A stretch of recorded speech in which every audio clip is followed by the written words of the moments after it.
Hello বন্ধুরা, আশা করি তোমরা সকলে খুব ভালো আছো। আমি একটু ভালো নেই গো। তার কারণ হচ্ছে আমার সর্দি হয়েছে, কাশি হয়েছে। তো আগের থেকে একটু যদিও বা ভালো বলতে পারি, কিন্তু খুব ভালো আমি নেই। তো যাই হোক, তোমরা এখানে দেখতে পাচ্ছ আমরা একটা নতুন ঘরে এসেছি। তো এর আগে এই ঘরগুলো তোমাদেরকে কখনো দেখাইনি, তার কারণ যাদের ঘরে আমরা গেছিলাম তাদের ঘরে যদিও বা গেছি আগে, তখন কিন্তু আমি ব্লগ বানাতাম না। আর এই বাড়িটা তারা নতুন করেছে। এটা অ্যাকচুয়ালি আমার বড় মাসি শাশুড়ির মেজো ছেলের বাড়ি। তো দেখতে পাচ্ছ টাইলসের ডিজাইনগুলো কি সুন্দর। এখানে আমার ভাসুর দাঁড়িয়ে আছে, আর ওটা হচ্ছে ওদের কিচেন। আর আমার শাশুড়ি মা আর আমার বড় মাসি শাশুড়ি ওরা দুজন মিলে চা খাচ্ছিল। আর মাসি শাশুড়ির যেহেতু বয়স অনেকটাই হয়েছিল, সেই জন্যই আমরা তাকে দেখতে গেছিলাম।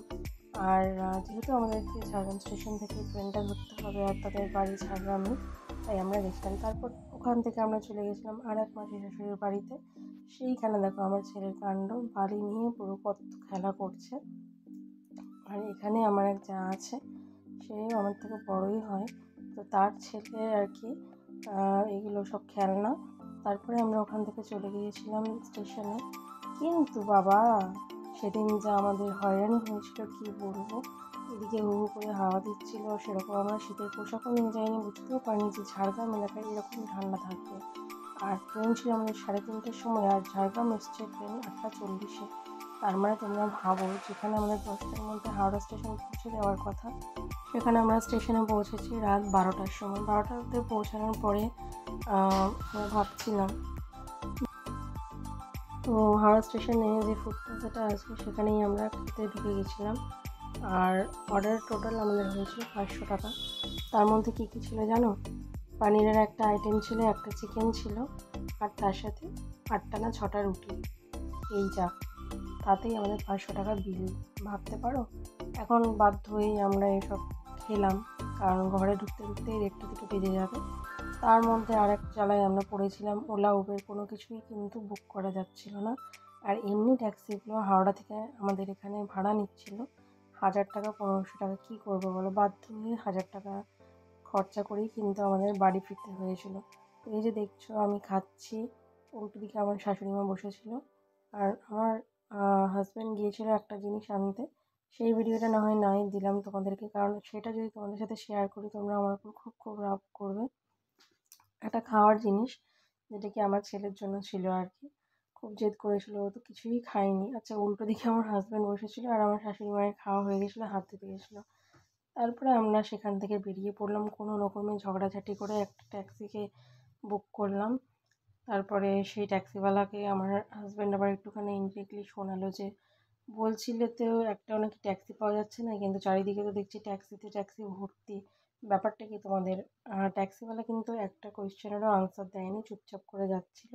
সাথে গান চালিয়েছিল, গান শুনতে শুনতে। তো এই দেখো কত ট্যাক্সি, তাও নাকি বলছে স্টেশনে একটাও ট্যাক্সি বুক করা যাচ্ছে না, ওরা ওপর তো একদমই নয়। অ্যাকচুয়ালি এগুলো রাত্রেবেলা যাত্রীদেরকে মানে জ্বালানোর একটা ফন্দি বলতে পারো, যাতে কি তারা বেশি করে আর কি ভাড়া ডিমান্ড করতে পারে। যারা রাত্রেবেলা হাওড়া থেকে কিংবা শিয়ালদা থেকে নিজেদের বাড়ির উদ্দেশ্যে রওনা হয়েছে, তারা নিশ্চয়ই ভালোভাবেই জানো যে কীভাবে কত হয়রানি হতে হয় প্রত্যেকটা প্যাসেঞ্জারকে রাত্রেবেলা ট্যাক্সির জন্য। তার কারণ রাত্রেবেলা কিন্তু খুব একটা বাস আর পাওয়া যায় না। তো বাধ্য হয়েই অগত্যা আমাদেরকে এইসব ট্যাক্সির ওপর নির্ভরশীল হতে হয়। আর তার জন্যই ওরা আরও বেশি মজা পেয়ে থাকে, আর যা ইচ্ছা তাই ভাড়াও হাঁকতে থাকে, আর আমাদের কিছু করারও থাকে না। তো এই যে দেখো, মা গঙ্গাকে পার করে আমরা আগের দিকে যাচ্ছি হাওড়া ব্রিজের ওপর দিয়ে। দেখতেই পাচ্ছ চারিদিকে এখন সুনসান, সেরকম লোকজন নেই। আর আমাদের আগে আগে একটা বাইক যাচ্ছে, দেখতে পাচ্ছ। এই বাইকে দেখো এক ছেলে আর তার মা। তো কলকাতার এখন অবস্থা যা হয়েছে, কোনো মেয়ে সেরকমভাবে একা মনে হয় এদিক ওদিক না যাওয়াই ভালো। কেন, কিসের জন্য বললাম তোমরা নিশ্চয়ই ভালোভাবেই জানো। অগাস্ট মাসের একটা ভয়ানক ঘটনা যেটা হয়েছিল, সেই ঘটনা সম্বন্ধে আলাদাভাবে বলার কি আছে, তোমরা ভালোভাবেই নিজেরাই জানো। তো এই হচ্ছে ব্যাপার আমাদের কলকাতার।